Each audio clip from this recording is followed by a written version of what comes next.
Wis to, tuna yen disambeli niki yo ngentekne sego semejigom ya to. Iki mau iwak ale tuku mamaku ning pasar, guys. Kita potong-potong dadi loro ngene iki men ngumani sebrayet ya to. Terus kita marinasi nganggo tumbar bawang, uyah, moto, kunir, terus jahe ngono guys, men mantep. Terus tak goreng sik. Mengko anak-anak men mangan sing ora disambeli guys ya to.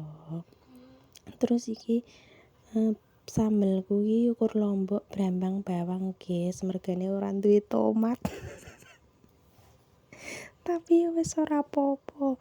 Iki sambele makning tetep mantep ya, pedes manis. Lah iki sambele tak sokne nyang wajan, terus tekeki banyu segayung, menko iwak empuk guys ya to. Terus aja lali dikeki gula karo dong jeruk guys. Terus iki mau tunane dijegurke, dikeki micin, kei kecap, makne nganggo bumbu penyedap ngene iki guys, men tambah mantep ya to.